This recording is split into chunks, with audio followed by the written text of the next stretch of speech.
প্রিয় শিক্ষার্থীবৃন্দ, এখন আমরা কাজ 2 আলোচনা করব, যেখানে বলেছে পরিমাপে দক্ষতা বাড়াই, দলগত কাজের নির্দেশনা।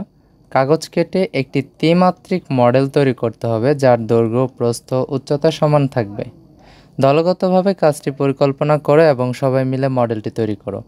যেহেতু বলেছে ত্রিমাত্রিক মডেল তৈরি করতে, তাহলে আমরা ত্রিমাত্রিক দ্বারা বুঝতে পাই একটা হচ্ছে ঘনক আকৃতি, অর্থাৎ আমরা একটা ঘনক আকৃতি তৈরি করব যার প্রতিটি বাহু যথাক্রমে দৈর্ঘ্য, প্রস্থ, উচ্চতা, এই প্রতিটি বাহু কি হবে, সমান থাকবে।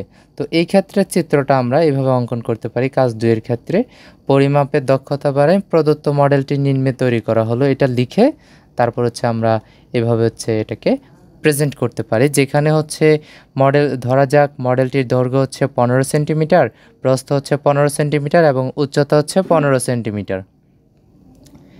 এখন জানতে চাইলো তৈরিকৃত মডেলটি কী ধরনের জ্যামিতিক আকৃতি চিহ্নিত করো। অর্থাৎ আমাদের যে তৈরিকৃত মডেলটি রয়েছে এটি অ্যাকচুয়ালি দেখতে কেমন। তো যেহেতু মডেলটির দৈর্ঘ্য, প্রস্থ, উচ্চতা সমান, তাই এটি একটি ঘনক।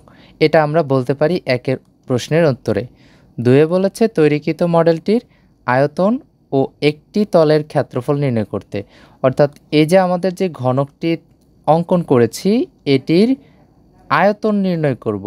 আয়তন নির্ণয় করলে কি হবে, তোমার একটি তলের ক্ষেত্রফল নির্ণয় করব আমরা পরবর্তীতে।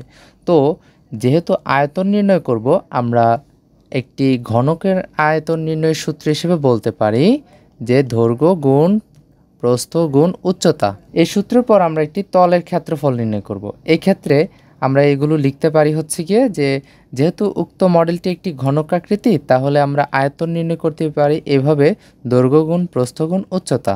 তো যেখানে আমাদের দৈর্ঘ্য ছিল 15, প্রস্থ ছিল 15 এবং উচ্চতা ছিল 15 সেন্টিমিটার করে। তো যখন আমরা এর আয়তন নির্ণয় করব, তখন এটার এককটা ঘন সেন্টিমিটারে রূপান্তর হয়ে যাবে। তখন আমরা ক্যালকুলেশন করে দেখতে পাবো 3375 ঘন সেন্টিমিটার এসেছে।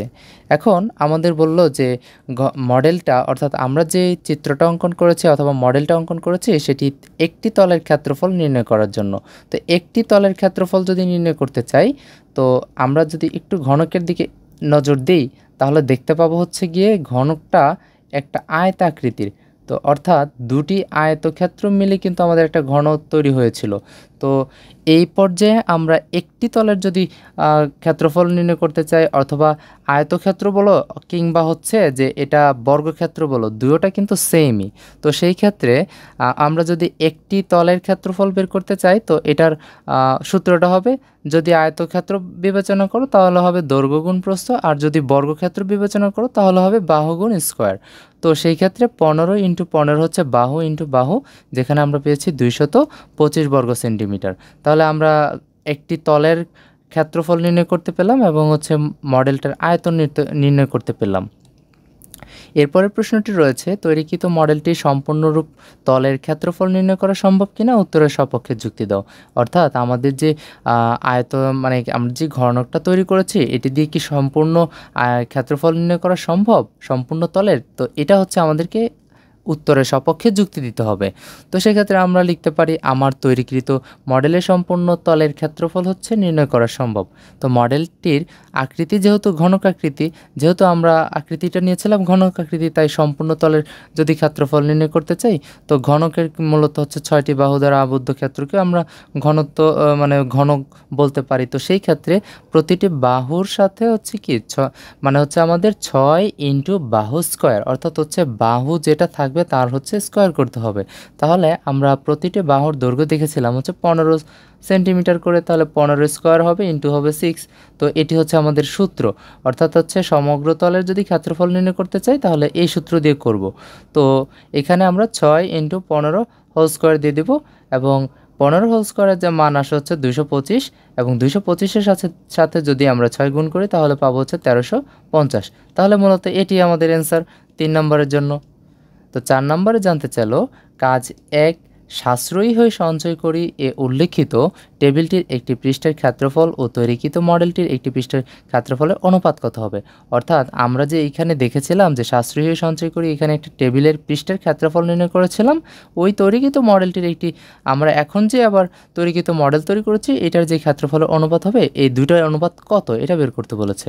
তো এই ক্ষেত্রে আমরা বলতে পারি কাজ 1 সাশ্রয়ী হয়ে সঞ্চয় করি এ উল্লেখিত একটি পৃষ্ঠার ক্ষেত্রফল নির্ণয় করা হলো, যেখানে হচ্ছে ধরি টেবিলের দৈর্ঘ্য হচ্ছে 2 মিটার, এটা আমরা ধরে নিয়েছি। তোমরা চাইলে কিন্তু তোমাদের ইচ্ছামতো সংখ্যা ধরে নিতে পারবে, সমস্যা নেই। তারপর প্রস্থ হচ্ছে 0.5 মিটার, পৃষ্ঠার ক্ষেত্রফল বের করেছে হচ্ছে কি 2 × 0.5 দিয়ে, অর্থাৎ হচ্ছে পৃষ্ঠার ক্ষেত্রফল বের করার সূত্র হচ্ছে গিয়ে যে প্রস্থ ইন্টু হচ্ছে 2, এটা দিয়ে আমরা বের করবো হচ্ছে পুরো পৃষ্ঠার ক্ষেত্রফল 1 বর্গমিটার।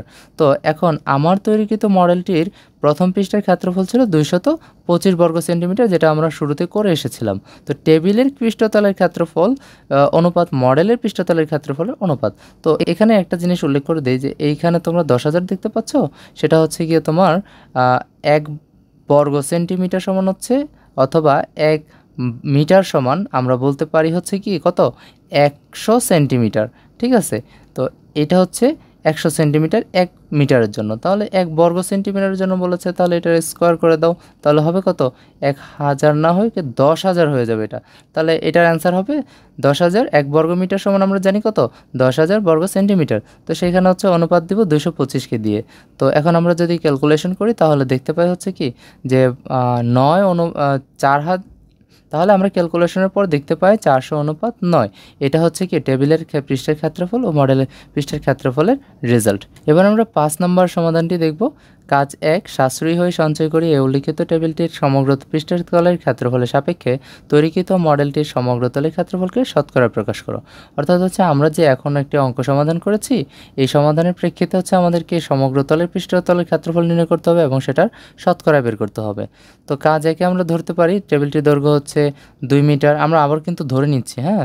তো এখানে প্রস্থ হচ্ছে গিয়ে তোমার 1.5 মিটার, উচ্চতা হচ্ছে 1 মিটার, এটা ধরে নিলাম। তো টেবিলের যদি সমগ্র তলের পৃষ্ঠতলের ক্ষেত্রফল বের করতে চাই তাহলে আমাদের এই সূত্রটা ফলো করতে হবে, অর্থাৎ হচ্ছে 2 × AB + BC + CA। এই সূত্রের মাধ্যমে আমরা কিন্তু সমগ্র তলের ক্ষেত্রফল নির্ণয় করতে পারবো। তো এখানে দৈর্ঘ্য ধরেছিলাম A, B ধরেছিলাম প্রস্থ এবং C ধরেছিলাম উচ্চতা। তো সেই অনুসারে আমরা এখানে মান বসিয়ে সরাসরি ক্যালকুলেশন করলে পাবো হচ্ছে 13 মিটার। তো এখানে আমরা যেহেতু আমাদের সমগ্র তলের ক্ষেত্রফল অর্থাৎ হচ্ছে আয়তনটা ছিল কত 1350, তো এটা দিয়ে আমরা কিন্তু আমাদের সমগ্র পৃষ্ঠতলের ক্ষেত্রফলকে ভাগ করব, তাহলে এটার সাথে 100 দ্বারা গুণ করলে কিন্তু শতকরা চলে আসবে।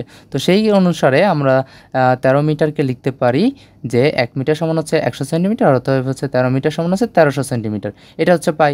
তো সমগ্র তলের ক্ষেত্রফলের শতকরা যদি প্রকাশ করতে চাই তো 1350 হচ্ছে 1300, এটাকে 100 দ্বারা গুণ করলে আমরা টোটালি পেয়ে যাব কত 96%। অর্থাৎ হচ্ছে আমাদের যে প্রশ্নের অ্যান্সারটি জানতে চেয়েছে সমগ্র তলের ক্ষেত্রফলকে শতকরা প্রকাশ করতে, কোনটির টেবিলটির সমগ্র তলের ক্ষেত্রফলের সাপেক্ষে তৈরিকৃত মডেলটির সমগ্র তলের ক্ষেত্রফলে শতকরা প্রকাশ করলে কত পাবো 96%।